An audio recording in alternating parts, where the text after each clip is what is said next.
بسم الله الرحمن الرحيم. يا أيها الذين آمنوا لا تتخذوا عدوي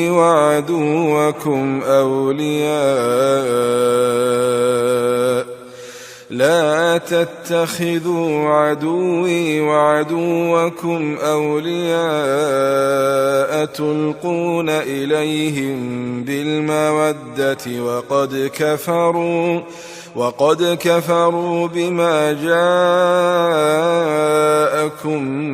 من الحق يخرجون الرسول وإياكم أن تؤمنوا بالله ربكم إن كنتم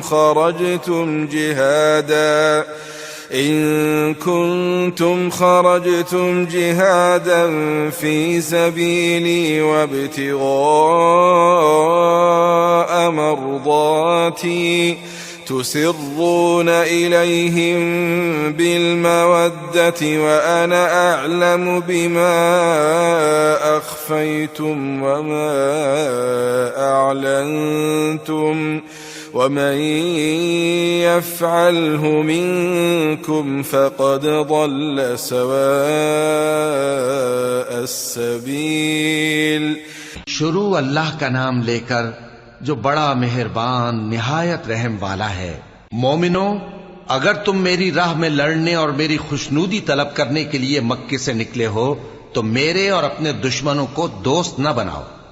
तुम तो उनको दोस्ती के पैगाम भेजते हो और वो दीन हक से जो तुम्हारे पास आया है मुनकिर हैं, और इस वजह से कि तुम अपने परवरदिगार यानी अल्लाह ताला पर ईमान लाए हो, पैगंबर सल्लल्लाहु अलैहि वसल्लम को और तुमको जलावतन करते हैं।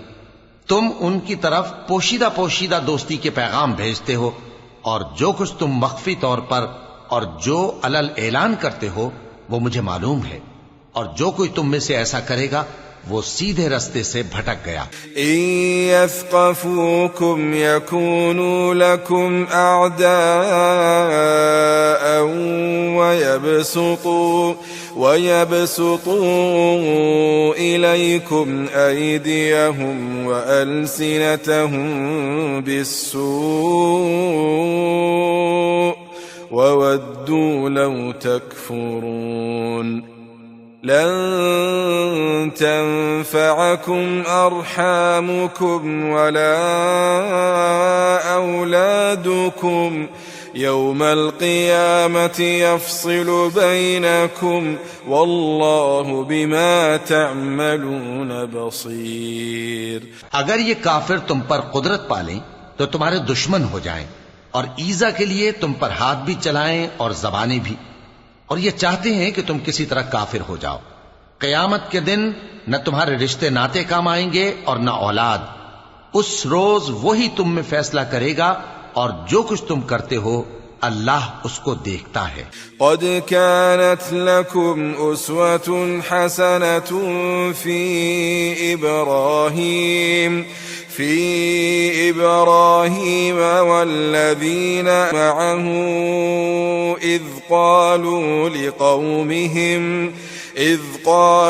لقومهم إنا براء منكم ومما تعبدون من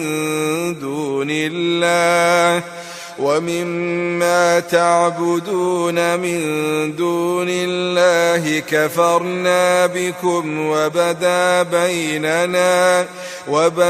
بيننا وبينكم العداوة والبغضاء أبدا حتى تؤمنوا بالله وحده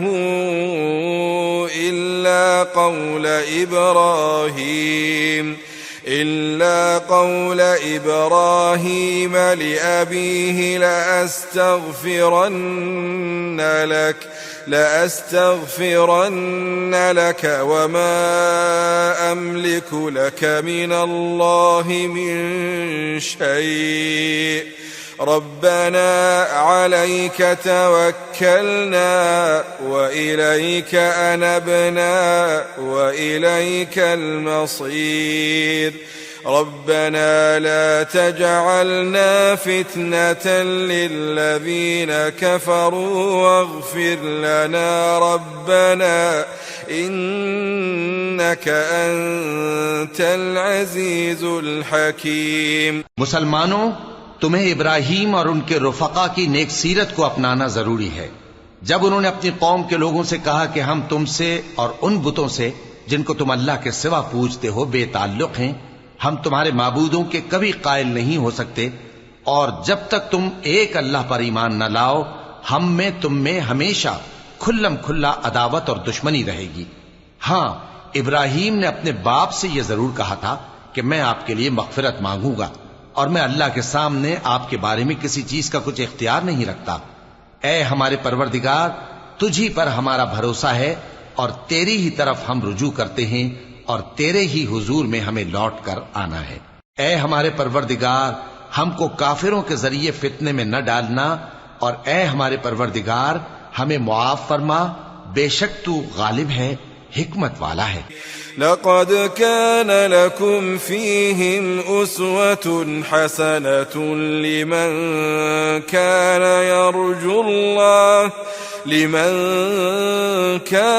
यर्जुल्लाह वल यौमल आखिर वमन यतवल्ल फ़इन्नल्लाह हुवल गनियुल हमीद।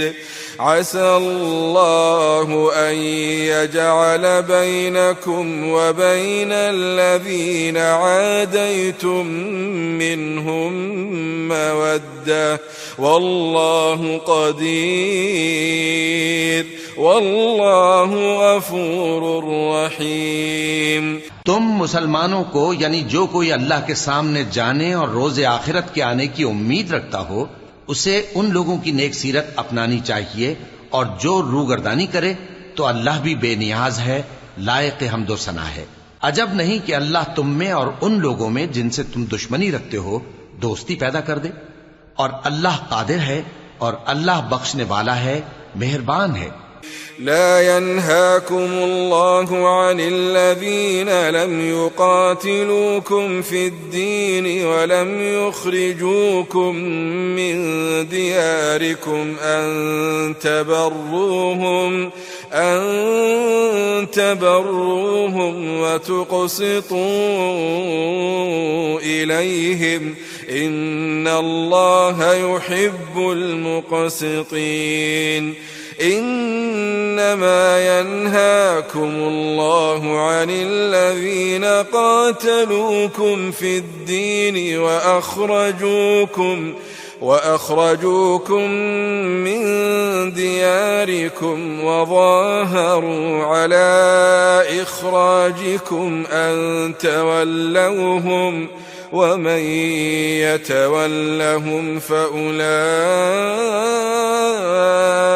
هم الظالمون। जिन लोगों ने तुमसे दीन के बारे में जंग नहीं की और न तुमको तुम्हारे घरों से निकाला, उनके साथ भलाई और इंसाफ का सलूक करने से अल्लाह तुमको मना नहीं करता। अल्लाह तो इंसाफ करने वालों को दोस्त रखता है। अल्लाह उन्हीं लोगों के साथ तुमको दोस्ती करने से मना करता है जिन्होंने तुमसे दीन के बारे में लड़ाई की और तुमको तुम्हारे घरों से निकाला और तुम्हारे निकालने में औरों की मदद की। तो जो लोग ऐसों से दोस्ती करेंगे वही जालिम हैं। या अय्युहल्लज़ीन आमनू इज़ा जाअकुमुल मुमिनातु मुहाजिरात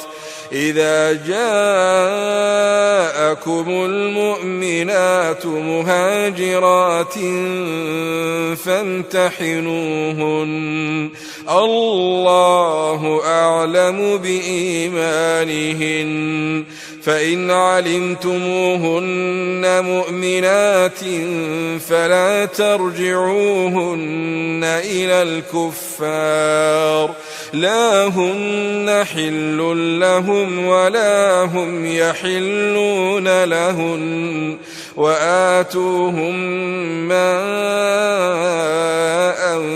أنفقوا لا هن حل لهم ولا هم يحلون لهن وآتوهم ما أنفقوا ولا جناح عليكم أن تنكحوهن إذا آتيتموهن أجورهن ولا تمسكوا بعصم الكوافر واسألوا ما أنفقتم وليسألوا ما أنفقوا ذلكم حكم الله يحكم بينكم والله عليم حكيم। मोमिनो, जब तुम्हारे पास मोमिन औरतें वतन छोड़कर आएं तो उनकी आजमाइश कर लो, और अल्लाह तो उनके ईमान को खूब जानता है। सो अगर तुमको मालूम हो कि वो मोमिन है तो उनको कुफ्फार के पास वापस न भेजो कि न ये उनको हलाल है और न वो इनको हलाल है, और जो कुछ उन्होंने इन पर खर्च किया हो वो उनको दे दो, और तुम पर कुछ गुनाह नहीं कि इन औरतों को मेहर देकर इनसे निकाह कर लो, और काफिर औरतों के साथ ताल्लुकात निकाह बाकी न रखो, यानी उन्हें कुफ्फार को वापस दे दो, और जो कुछ तुमने उन पर खर्च किया हो तुम उनसे तलब कर लो, और जो कुछ उन्होंने अपनी औरतों पर खर्च किया हो वो तुमसे तलब कर लें। ये अल्लाह का हुक्म है जो तुम में फैसला किए देता है, और अल्लाह जानने वाला है, हिकमत वाला है। وإن فاتكم شيء من أزواجكم إلى الكفار فعاقبتم فآتوا الذين ذهبت أزواجهم مثل ما أنفقوا واتقوا الله الذي أنتم به مؤمنون। और अगर तुम्हारी बीवियों में से कोई तुम्हारे हाथ से निकलकर काफिरों के पास चली जाए और उसका मेहर वसूल न हुआ हो, फिर तुम उनसे जंग करो और उनसे तुमको गनीमत हाथ लगे, तो जिनकी बीवियां चली गई हैं उनको इस माल में से इतना दे दो जितना उन्होंने खर्च किया था, और अल्लाह से जिस पर तुम ईमान लाए हो डरते रहो। या अय्युहन नबी इज़ा जाअकल मुमिनातु युबायि'नक अला अल्ला युश्रिकन बिल्लाहि शय'अन वला यस्रिqन ولا يزنين ولا يقتلن أولادهن